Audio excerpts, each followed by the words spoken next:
આજે આપણે આવી જ એક વ્યક્તિની પસંદ વિશે વાત કરવાના છે. શું તમે ક્યારેય નાગિન ચંપલ જોઈ છે? નમસ્કાર દર્શક મિત્રો, ખબરછટ.com પરથી હું દ્રષ્ટિ નાયક આપ સૌનું સ્વાગત કરું છું. મિત્રો, દરેક વ્યક્તિને અલગ અલગ પ્રકારની રુચિ હોય. કોઈને ખાવાની રુચિ હોય તો કોઈને ફરવાની.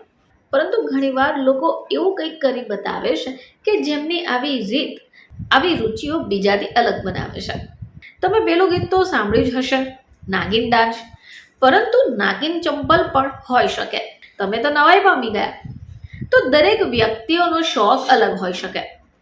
તો કોઈ વ્યક્તિ અલગ અલગ ચપ્પલ પહેરવાનું પણ પસંદ કરી શકે. આજે આપણે આવી જ એક વ્યક્તિની પસંદ વિશે વાત કરવાના છે. શું તમે ક્યારેય નાગિન ચંપલ જોઈ છે? સાતારા જિલ્લાના કેરપ્પા કોકર આવા જ એક શોખીન વ્યક્તિ છે જે હાલમાં ચર્ચામાં છે. હવે આ એ દિવસો છે જે દેશભરમાં તેમના ચંપલ ચર્ચાનો વિષય બની રહ્યા છે.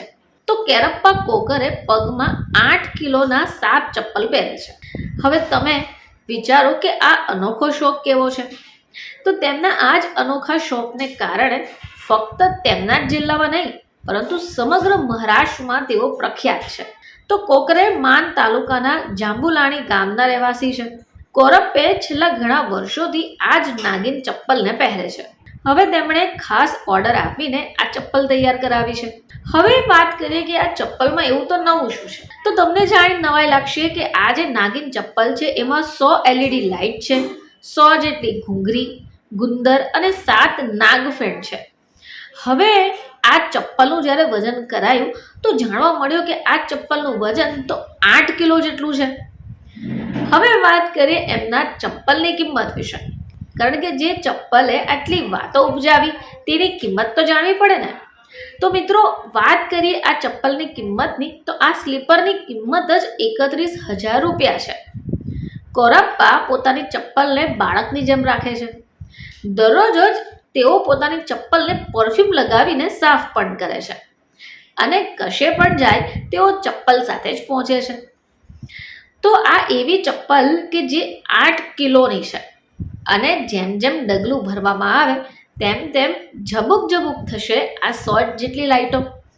એટલે જોવામાં પણ અચરજ પવાડશે. તો જેમ દરેક વ્યક્તિ પોતાના શોખ, પોતાના હરવા ફરવાને કારણે પ્રસિદ્ધ થાય છે, આ એક એવી વ્યક્તિ છે જે પોતાની 8 કિલોના નાગિન ચપ્પલને કારણે ફેમસ થઈ ગયા છે.